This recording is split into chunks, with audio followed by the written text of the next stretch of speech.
vécu contemporain de Jules César,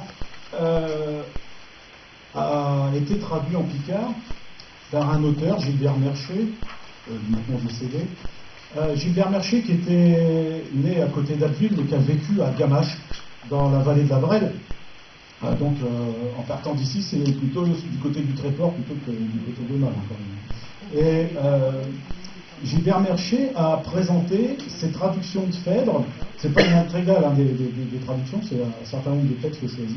Les a présentés au concours de littérature qui existait à cette époque-là, on est dans les années 1970, donc en 1974, il a décroché le premier prix du concours du prix Édouard David, le grand prix Édouard David, pour ses traductions de Phèdre en picard, qu'il avait traduit non pas à partir du latin, mais à partir du français.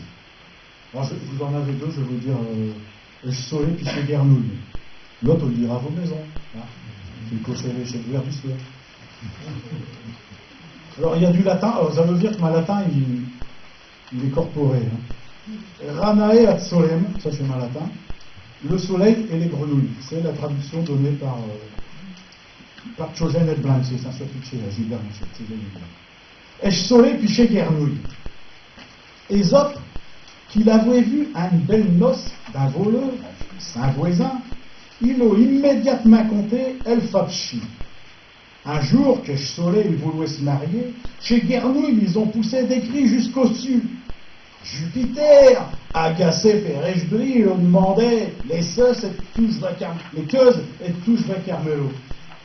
Alors, un des chez locataires de l'Intaille à Yoverde a dit un nuit, un seul soleil, il a sec tous nos mérés, et puis il nous fait mourir misérablement d'un autre sans lieu.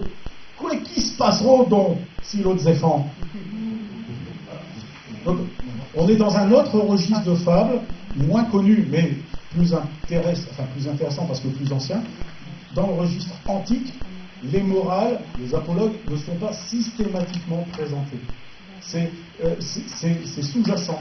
Et il y en a, donc chez Ésope, c'est très fréquent, chez Phèdre, c'est très fréquent, et vous voyez que donc ça commence par Ésope, c'est-à-dire que là, on est sur une fable reprise d'Ésope, il y a une filiation qu'on retrouve jusqu'à aujourd'hui, qui est sans cesse confirmée.